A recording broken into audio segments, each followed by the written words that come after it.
सत्सा है भाई जी, बंदी छोड़ सतगुरुदेव जी की जय हो।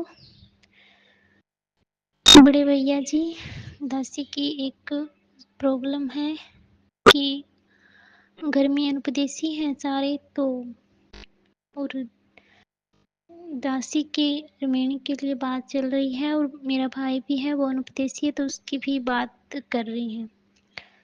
तो दासी ने तो स्पष्ट मना कर दिया था, लेकिन मम्मी बीमार रहती है तो वो कहती है कि हम ऐसे नहीं कर सकती, ये तो तुम्हें माननी पड़ेगी। तो मम्मी कहती है कि भगत में करते हैं, कोई दिक्कत नहीं है, जगत में नहीं करेंगे। लेकिन वो साथ संगति वालों को तो जानते नहीं हैं, तो मैनेजमेंट वालों में वो पूछ रही हैं। तो मैंने मम्मी को कहा कि मम्मी आप मेरी जो मर्यादाएं हैं वो साथ संगति की उनको बता दी, अगर वो निभाए तो ठीक है। मैंने हाँ कर दी। तो भगत जी ये थोड़ी सी प्रॉब्लम है, थोड़ा सा मुझे गाइड कीजिए भगत जी। दासी बिल्कुल भी नहीं चाहती मैंने वगैरह, लेकिन घर में प्रॉब्लम है भगत जी। सच्चाई बहन जी, देखो परमात्मा कहते हैं कि साधु शब्दां परखिए, दुख पड़े घर नार, सूरवीर जिद जानिए, जब रण बाजे तलवार। साधु शब्दां परखिए। भगत की पहचान उसके विचारों से, उसके मुंह से निकलने वाले शब्दों से हो जाती है, उसके हाव भाव से हो जाती है। आप इतने दिनों से साथ संगति से जुड़ी हुई हो, आपको हर चीज का भली भांति पता है, और अब आप एक प्रकार से दबाव में आ रही हो। इसको दबाव भी नहीं कह सकते बहन जी, क्योंकि जिसको ज्ञान हो जाता है वो संघर्ष करता है, फिर चाहे माँ हो, चाहे बाप हो, चाहे कोई भी हो। क्योंकि आत्म कल्याण के मार्ग में ना माँ की माननी ना बाप की माननी, चाहे माँ मरो चाहे बाप मरो। लेकिन यहाँ आपके खुद की ज्ञान की कमी है बहन जी। अब ये ज्ञान की कमी है या शादी करने की आपकी अंदर से रुचि है, या बाहर से खाली आप दिखावा कर रही हो, क्या है क्या नहीं है वो तो देखो आप ही बेटर जान सकती हो। बाकी आपने ये बात दास को बोलनी नहीं चाहिए थी, अगर आपको ज्ञान होता। देखो मैं शादी के लिए मना नहीं करता किसी को भी बहन जी, क्योंकि जिसका जहाँ संस्कार है वो जुड़ के रहेगा। लेकिन दास तो इतना कहता है कि वर्तमान में ये परीक्षा का समय है। सत्सेवक और मैनेजमेंट के बीच में ज्ञान आधार की लड़ाई चल रही है, और अब आप कह रही हो कि घर वाले मैनेजमेंट वालों से ही ब्याह करना चाहते हैं, तो मैं क्या करूं, मैंने तो उनको कह दिया। तो जब आपने उनको कह दिया तो फिर मुझे मैसेज करने की आपको आवश्यकता ही नहीं पड़नी चाहिए थी। लेकिन कहीं ना कहीं आप जी चाहते हैं कि पवन भाई थोड़े से ढीले पड़ जाएं, पवन भाई थोड़ा सा मुझे इशारा कर दे कि ठीक है बहन जी आप कर लो मैनेजमेंट वालों से, अपनी मर्यादाओं में रहना, ताकि काल को मौका मिल जाए और आप जी बुरी तरह से फंस जाओ, फिर ना घर की रहो ना घाट की रहो। क्योंकि देखो बहन जी, शादी करने के लिए तो कोई भी आपको सारी छूट देगा। जगत वाला होगा वो भी आपकी सारी बातें मान लेगा कि ठीक है जी आप अपनी भक्ति करना, हम आपको कोई मना नहीं करेंगे। मैनेजमेंट वाले भी सारी हाँ भर लेंगे, क्योंकि उनको तो लड़की चाहिए।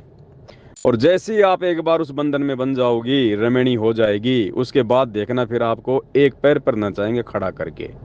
फिर आपको वो मैनेजमेंट वाले आश्रम में भी लेके जाएंगे, आपको भंडारे में भी लेके जाएंगे, आपको फिर वो रैलियों में भी लेके जाएंगे, और मना करोगी तो फिर आपको फिर वो प्रताड़ित करेंगे। फिर आपकी प्रार्थना भिजवा देंगे गुरु जी के पास में। फिर भाई ये परीक्षा का समय है, गुरु जी आपको तुरंत कहेगा कि छोड़ दो उनको, साथ संगति वालों को कुछ लेना देना नहीं है, आश्रमों में आओ भक्ति करो। हो गया आपका सत्यानाश पूरा का पूरा। तो बहन जी मन को जगह क्यों दे रहे हो? भाई मुझे तो हैरानी इस बात की होती है कि आप लोगों को सब कुछ पता है कि पवन भगत जी क्या जवाब देंगे, पवन भगत जी क्या कहेंगे, साध संगति के क्या नियम है, क्या रूल है। उसके बावजूद भी आप लोग इस प्रकार से दास से पूछते हो ना, तो बहन जी ये कमजोरी है, कमजोरी। और कमजोरी फिर बहन जी बहुत बड़ी दुविधा बन के खड़ी हो जाएगी। दास शादी के लिए मना थोड़ी करता है। अरे रुक जाओ, साल 2 साल की बात है, 2028 का समय तो तुम्हारे बाप ने निर्धारित कर रखा है युग परिवर्तन का। तो या तो 2028 में आएगा या उससे पहले आएगा, ये कन्फर्म है। तो साल 2 साल और रुक जाओ भाई, कौन सी दिक्कत आ रही है? या साल 2 साल बाद शादी करोगे तो तुम्हारे बच्चे पैदा नहीं होंगे, या कोई बीमारी लग जाएगी, क्या हो जाएगा? तो भाई ये ज्ञान की कमी है, या फिर आपकी खुद की कहीं ना कहीं शादी करने की इच्छा है, विषय वासनाओं का दबाव है, काल प्रेरणा से। जो भी है जैसा भी है, देखो सात संगति के तो सात संगति के ही रूल रहेंगे बहन जी। भाई मेरे भी तो बच्चे शादी के लायक हो रहे हैं, मैं तो कहीं कोई जिक्र नहीं करता। भाई मेरे बच्चे को लड़की देने के लिए तो हर भगत तैयार है। कौन मना करेगा? कोई मना नहीं करेगा, हर भगत तैयार है। लेकिन दास क्यों नहीं बातचीत कर रहा भाई? दास ने अपने बच्चों पर छोड़ दिया भाई, उनके संस्कारों पर छोड़ दिया। अगर उनके संस्कार में शादी विवाह रमणीय का योग है तो वो होगा, और समय आने पर होगा। और अभी 46 नंबर के सत्संग में गुरुजी ने भी कह दिया कि भाई जल्दबाजी में फैसले ना लिया करो, बाद में रोओगे पछताओगे।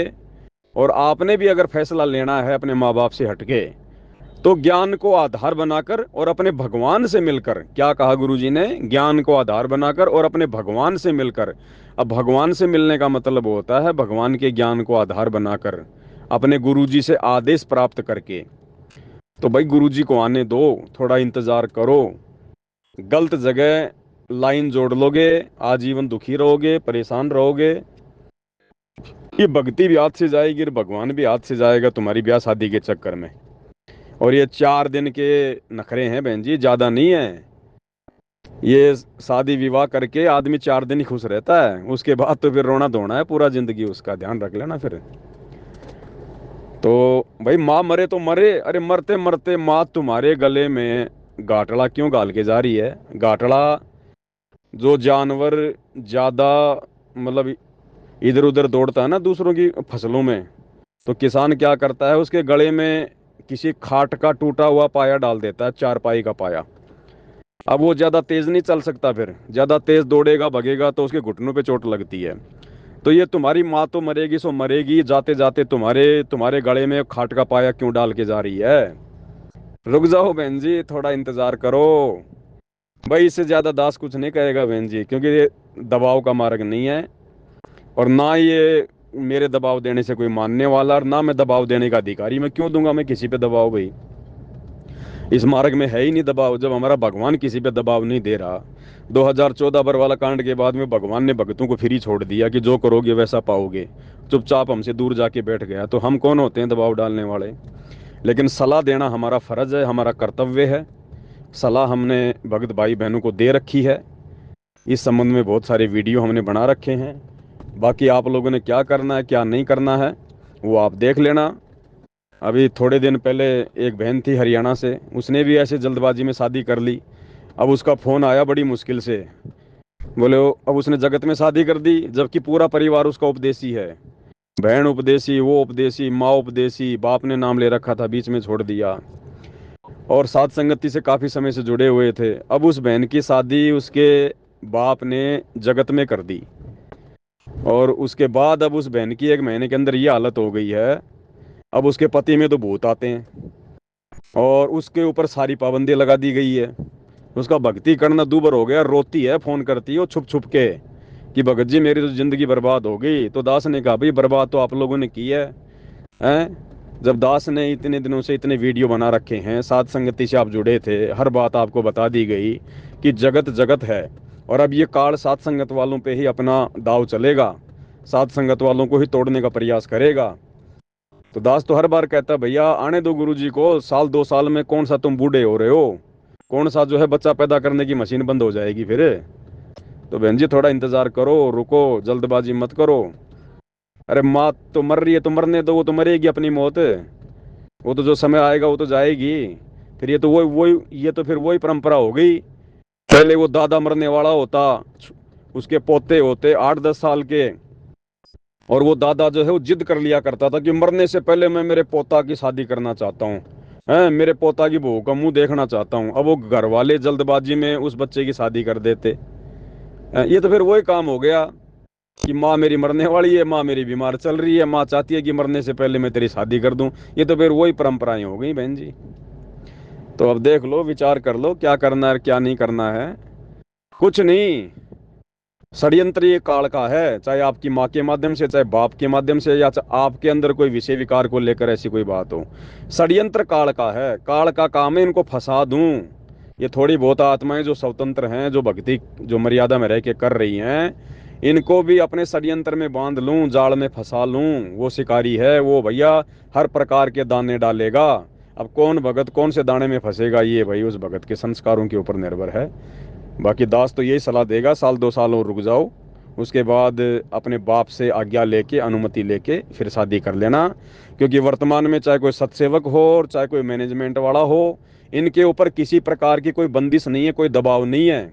ये ज्ञान हर किसी को समझ में नहीं आता बहन जी। सात संगत में भी कोई गिने चुने हैं, सात संगत में भी बिल्कुल कोई 10 15 20 भगत है जो बिल्कुल, जिनको अपना जन्म मरण ही समाप्त करना है और जीवन का कोई मकसद ही नहीं है। बाकी ये काल हर जगह बैठा है बहन जी, हर जगह दाने डाल के बैठा हुआ है। मौका जब आता है, जब परमात्मा देखता है भगत में कितनी दृढ़ता है, उस समय फेल हो जाते हैं। तो देख लेना बहन जी क्या करना है क्या नहीं करना है। बाकी दास का तो जो विचार है वो आप जिस लगातार सात संगतियों से सुन ही रहे हो, इससे हटके मेरे कोई विचार नहीं है। बंदी छोड़ सतगुरु रामपाल जी भगवान की जय।